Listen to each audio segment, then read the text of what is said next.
आप सब पर सलामती हो। असद आवान का लिखा हुआ है, अब खामनाई रज़्म में चलते हैं चुप रहो, नक्शा जहान भर का बदलते हैं चुप रहो, हर दुश्मने अली को कुचलते हैं चुप रहो, लश्कर कहां उदू के संभलते हैं चुप रहो, मौलाई लड़ पड़े हैं यहूदो हुनूद से, दुनिया को पाक करना है इनके वजूद से, आकाए खामनाई की ये जंग देखिए, खैबर शिकन का रूप कहीं रंग देखिए, गैज़ो गज़ब भी देखिए, ये ढंग देखिए, हर सूरमा विगा में हुआ दंग देखिए, मौला अली वली के पैरोकार की तरह, ये कौन लड़ रहा है अलमदार की तरह। मैं यासिर रशीद हूं और आप देख रहे हैं 92 डिजिटल। नाज़रीन, सैयद आयतुल्लाह अली खामनाई सिर्फ एक शख्स नहीं, वो एक ऐसी कैफियत, ऐसी फिक्री और रूहानी तवानाई का नाम है जो ईरानी कौम के दिलो दिमाग में सरायत कर चुकी। जब वो बोलते हैं तो अल्फाज नहीं गूंजते, एक अहद गूंजता है। उनकी आवाज में फकत जुमले नहीं होते बल्कि सदियां गूंज रही हैं। करबला की ललकार सुनाई देती है और ईरान के हर कूचा व बाजार में एक नई रूह दौड़ जाती है। वो जब जंग की बात करते हैं तो उसमें पसपाई का कोई तसव्वुर नहीं होता, बल्कि वो इजराइल की रुसवाई और अमेरिका की जग हसाई को ईरानी बयानिए का मरकज बना देते हैं। वो दुश्मन के हमले को ना सिर्फ रद्द करते हैं बल्कि उसे ईरानी अजमत की नई दलील बनाकर पेश करते हैं। आयतुल्लाह खामनाई एक ऐसा किरदार है जो महज रहबर नहीं बल्कि शहादत के जज्बे के आलमबरदार, हौसले का मुजस्मा और मज़ाहमत का इस्तारा बन चुके हैं। ईरानी जब उनकी तकरीर सुनते हैं तो ये महसूस करते हैं कि उनके वजूद में कोई पुराना खून जाग उठा है, जो यहूदो हुनूद की साजिशों से लड़ने के लिए फिर से आमादा हो चुका है। तो यूं लगता है कि वो कोई शख्सियत नहीं बल्कि एक रूहानी लश्कर है जो ज़मान की बजाय ईमान से बोल रहा है। वो ना सिर्फ दुश्मन को जवाब दे रहे हैं बल्कि पूरी कौम को एक सफ में खड़ा कर रहे हैं। यही वजह है कि आज ईरान सिर्फ असलहे से नहीं बल्कि एक नज़रिए और रूहानियत के उस हथियार से लड़ रहा है जिसकी क़यादत खामनाई जैसी कैफियत के सुपुर्द है। सुप्रीम लीडर आयतुल्लाह अली खामनाई का हालिया बयान ना सिर्फ ईरान की मौजूदा दिफाई हिकमत अमली की गमाजी है बल्कि एक मजबूत और नाकाबिल तस्खीर कौमी बयानिया पेश कर रहा है। उनके अल्फाज कि सहूनी रियासत ने संगीन गलती की है और उसे इसका खुमियाजा भुगतना होगा। ये अल्फाज खुली धमकी है कि ईरान इस हमले को महज एक वाकया समझकर नज़रअंदाज नहीं करेगा। यह बयान उस वक्त सामने आया जब ईरान पे इजराइल के हमले जारी थे। खामनाई ने अपनी तकरीर के अंदर यह कहा कि ईरान सहूनी रियासत को अपने शोहदा के खून और फ़ज़ाई हुदूद की खिलाफ वर्जी पर कभी माफ़ नहीं करेगा। ये जुमले ईरानी जज्बात और मज़ाहमत की शिद्दत को वाज़े करते हैं। उन्होंने इस बात के ऊपर जोर दिया कि ईरान की मुसल्लह फ़ौज मुकम्मल तौर पर तैयार और मुतहर्रिक है। उन्हें न सिर्फ हुकूमत बल्कि आवाम की मुकम्मल हिमायत हासिल है। यही वो बयानिया है जो ईरान हमेशा से अपने दुश्मनों के सामने रखता आया है कि हम कभी सरेंडर नहीं करेंगे। उनका यह कहना था कि अमेरिका को समझना होगा कि किसी भी फौजी मुदाखलत के नताइज नाकाबिल तलाफ़ी होंगे। एक ऐसी वार्निंग है जो सिर्फ अल्फाज की हद तक नहीं बल्कि तारीख़ी तजर्बात से अखज़शुदा। खामनाई के अल्फाज ईरानी तारीख़, कौमी मज़ाहमत और नज़रियाती इस्तक़लाल का आगाज़ है। यह बयान सिर्फ इजराइल के लिए नहीं बल्कि अमेरिका समेत तमाम आलमी ताकतों के लिए एक पैगाम है कि ईरान दबाव या धमकी से पीछे नहीं हटेगा और हर हमले का जवाब अपनी शराइत पर देगा। इस तनाजुर में इजराइल की जानिब से बंकर बस्टर बमों की दरख्वास्त और फर्दों जैसी तनसीबात को निशाना बनाने की मुमकिन कोशिश एक ऐसी आग को भड़का सकती है जिस पर काबू पाना मुमकिन नहीं होगा। दूसरी तरफ अमरीकी सदर डोनाल्ड ट्रंप की जबान से निकले जुमले महज अल्फाज नहीं बल्कि धमकियों, गुरूर और बेयकीनी का मलगूबा बन चुके हैं। उनका यह कहना है कि ईरान को हमने 60 दिन दिए, अब बहुत देर हो चुकी। फिर वो दोहराते हैं कि ईरान को आगे बहुत मुश्किलात का सामना करना होगा और फिर ट्रंप का ये कहना कि ईरान को मुश्किलात का सामना करना पड़ेगा, मगर उसी सांस में वो ये भी तस्लीम कर गए कि मुझे नहीं पता ये सब कितनी देर मजीद चलेगा। और ट्रंप का ये कहना है कि ईरान बातचीत करना चाहता है, मगर सवाल ये है कि ईरान ने 2 हफ्ते पहले क्यों बात नहीं की।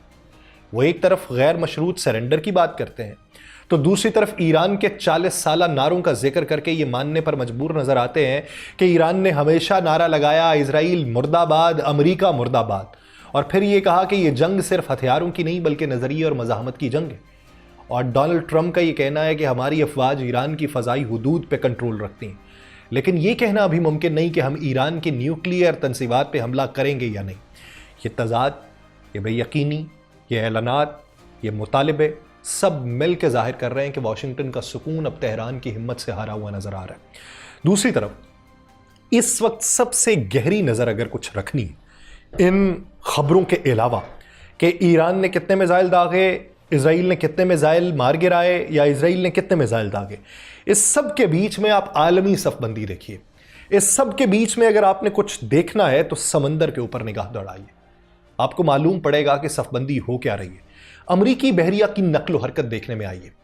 इसी पूरे मंजरनामे के तनाजुर में सैटेलाइट तस्वीर के जरिए यह मालूम होता है कि बहरीन की एक अहम बंदरगाह से तमाम अमरीकी जंगी जहाज अचानक रवाना हुए, जिनमें लिटिल कॉम्बैट शिप, बारूदी सुरंगों को नाकारा बनाने वाले 4 बहरी जहाज और special operation sport ship ocean trader शामिल है। इन जहाज़ों का इलाका छोड़ना इस बात का इशारा है कि अमरीका खलीज फारिस, आबनाए हरमुज़ और बहीरा ओमान जैसे हसास मकामात पर अपनी पोजीशंस को असर नौ मुनज़्ज़म कर रहा है। पीर के दिन अमरीका ने जनूबी बहरा चीन में तैनात तैयारा बरदार बहरी बेड़ा USS निमिट्स को मशरक़ वस्ता की जानिब रवाना किया था, जिसके बाद अब इस खित्ते में अमरीकी तैयारा बरदार बहरी जहाज़ों की तादाद जो है वो 2 हो चुकी है। ये इकदाम उस वक्त सामने आया जब इसराइल और ईरान की कशीदगी अपने उरूज पे थी। इस पेशरफ्त के साथ साथ अमरीका ने यूरोप के अंदर दर्जनों एयरफोर्स के रीफ्यूलिंग तैयारे भी तैनात किए ताकि मशरक़ वस्ता में किसी भी मुमकिन ऑपरेशन के लिए फ़ज़ाई मदद बर वक्त दस्तयाब हो। और अमरीकी वज़ारत दिफ़ा के एक एहलकार ने न्यूज़ वीक को बाकायदा तौर पर यह बताया कि वज़ीर दिफ़ा ने अमरीकी अफवाज की सलामती के पेश नज़र निमिट्स कैरियर स्ट्राइक ग्रुप को सेंट कॉम के दायरा कार में मुंतकिल किया ताकि दिफाई तैयारियों को बरकरार रखा जा सके और मशरक़ वस्ता में मौजूद अमरीकी एहलकारों को तहफ़्फ़ुज़ फराहम करे। अब ये तो है अमरीका की नकलो हरकत। चीन वो भी अब मशरक़ वस्ता में अपनी बहरी बेड़े की नकलो हरकत को बदल कर एक वाज़ेह स्ट्रेटेजिक पैगाम दे रहा है। रवां हफ्ते 2 चीनी जंगी बहरी जहाज, एक तबाहकुन मिसाइल बरदार डिस्ट्रॉयर बाउटो और एक मुआवन सप्लाई शिप गायोहो ये गल्फ ऑफ अमान में तैनात रहे, जहां वो हाल ही में चीन, ईरान और रूस के मुश्तरका मशकों में हिस्सा लेके अपनी फौजी मौजूदगी का इजहार कर रहे थे। उसके साथ साथ सर्च एंड रेस्क्यू की मशकें और समुद्री हमलावरों की मज़ाहमत शामिल है, जो वाज़े तौर पे वाशिंगटन के लिए एक चैलेंज है। ये मौजूदा सूरत हाल के तनाजुर में चीन की मिडल ईस्ट में स्ट्रेटेजिक रसाई और ताकत नुमाइशी पॉलिसी की अक्कासी करता है, खास तौर पर जब गहराई में फौजी तनसीबात और ज़ेर हुकूमत पानियों के तहफ़्फ़ुज़ के मामलात अहमियत अख्तियार किए जाएँ।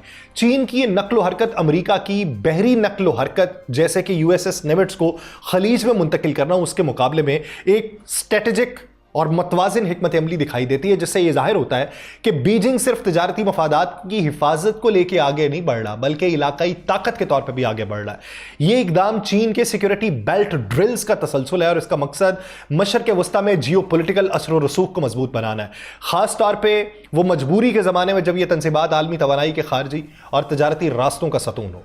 अगरचे चीन ने बार बार यह ऐलान किया कि वो किसी भी ज़बरदस्ती या मुसल्लह तसादुम का हिस्सा नहीं बनेगा, लेकिन उसकी फौजी मौजूदगी और मशकों ने इलाकाई ताकतों ईरान को सियासी और अस्करी हिमायत का इशारा दिया, जिसके नतीजे में तवाज़ुन ताकत मजीद पेचीदा होता चला जा रहा है। यही वो कैनवस है जिस पर खित्ते की नई ज़मीनें बन रही हैं और जिस पर मुस्तकबिल की कार्रवाइयाँ अपना असर दिखाएंगी।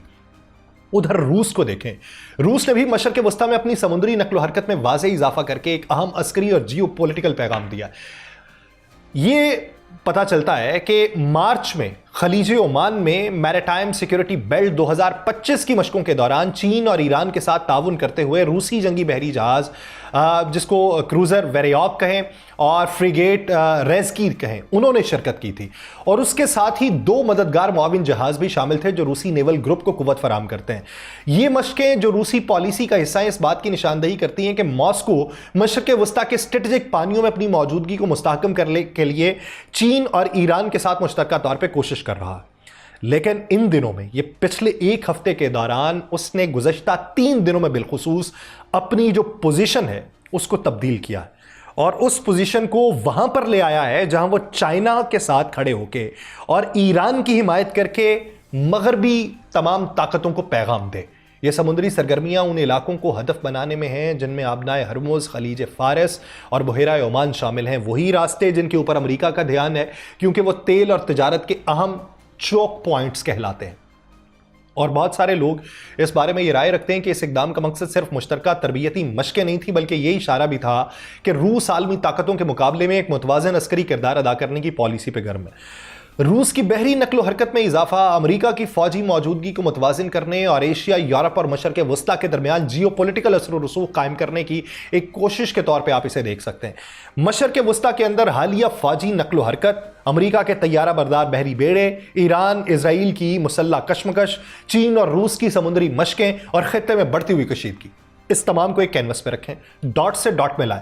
आपको मालूम पड़ेगा कि तमाम अनासिर उस तल्ख हकीकत की निशानदगी करते हैं कि दुनिया एक बार फिर वाज़े जोग्राफियाई और नजरियाती ब्लॉक्स में तकसीम हो रही है।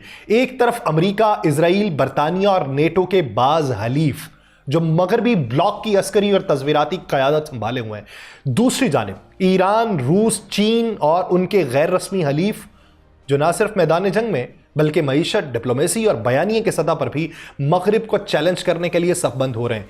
ये तकसीम महज फौजी ताकतों तक महदूद नहीं है, बल्कि आलमी मईशत, तवानाई की गुजरगाहों, सॉफ्ट पावर और बैनुल-अक़वामी इदारों की पॉलिसीज़ पर भी असरअंदाज होगी। मौजूदा मंजरनामा इस बात की गवाही दे रहा है कि हम एक नए सर्द जंगी दौर में दाखिल हो चुके हैं, जहां तसादुम का दायरा महदूद खित्तों से निकलकर आलमी उफ़क़ के ऊपर छाएगा। और यही वो लम्हा है जब दुनिया को यह फैसला करना है कि वह अमन के साथ खड़ी होगी या महाज आराई के साथ, जालिम के साथ खड़ी होगी या मजलूम के साथ, सही के साथ खड़ी होगी या गलत के साथ। देखिए कि इस सफबंदी में मजीद ताकतें कौन कौन सी शामिल होती हैं। मुझे दीजिए इजाज़त, अल्लाह ने के बाद।